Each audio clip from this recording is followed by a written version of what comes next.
కడప జిల్లా జమ్మలమడుగులోని ప్రభుత్వ బాలికల జూనియర్ కళాశాల మైదానంలో 69వ జాతీయ స్థాయి వాలీబాల్ పోటీలు కోలాహలంగా సాగుతున్నాయి.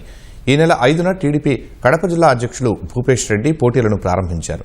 దేశవ్యాప్తంగా 30 టీంలు 353 మంది బాలికలు ఈ పోటీలకు హాజరయ్యారు.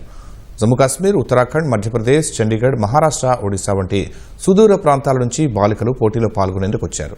వివిధ రాష్ట్రాల నుంచి వచ్చిన వారు ఇక్కడి సౌకర్యాలు, ఆతిథ్యంపై సంతృప్తి వ్యక్తం చేస్తున్నారు. और मैं यहाँ पे अपना वॉलीबॉल का टूर्नामेंट नेशनल्स के लिए आई हूँ, जो कि आंध्र प्रदेश में हो रहा है। और यहाँ पे हमें हर एक फैसिलिटीज मिल रही हैं, जैसे रहने का हो गया, हमें खाने का हो गया, हमें खाने का हर एक चीज ध्यान रखा जा रहा है, समय पर हमें सारा खाना दिया जा रहा है। और यहाँ का जो स्टाफ है वो बहुत ज्यादा कोऑपरेटिव है और हमारी हर एक चीज का ध्यान भी रख रहा है। So I am captain of Uttarakhand team and it's our team.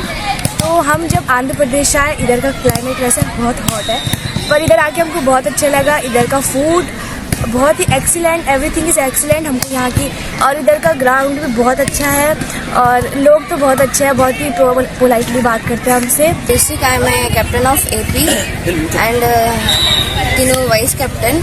మేము నెల్లూరు డిస్టిక్లో స్టేట్ మీట్ ఆడి అక్కడ మెరిట్ ఉన్న ప్లేయర్స్ అందరినీ ఇక్కడికి ఏపీ టీమ్కి సెలెక్ట్ చేసి 10 days అక్కడ క్యాంప్ చేసి ఇక్కడికి కడపకి వచ్చాము, జమ్మలమడుగుకి. ఇక్కడ ఫెసిలిటీస్ అన్నీ బాగున్నాయి. జమ్మలమడుగులో మాకు అకామిడేషన్ కానీ ఫుడ్ కానీ మొత్తం బాగున్నాయి. My name is Sophia, I am from Karnataka. ಇಲ್ಲಿ ವ್ಯವಸ್ಥೆ ಎಲ್ಲ ಚೆನ್ನಾಗಿದೆ. ಮ್ಯಾಚ್ ನಾವು 2 ಮ್ಯಾಚ್ ತೆಲಂಗಾಣ ಮತ್ತು AVS ಮೇಲೆ ವಿನ್ ಆಗಿದ್ದೀವಿ. ನಾಳೆ ಒಂದು ಮ್ಯಾಚ್ ಇದೆ. ಇಲ್ಲೆಲ್ಲ ವ್ಯವಸ್ಥೆ ಎಲ್ಲ ಚೆನ್ನಾಗಿದೆ, ಊಟದ ಫೆಸಿಲಿಟೀಸ್ ಎಲ್ಲ ಚೆನ್ನಾಗಾಗಿದೆ.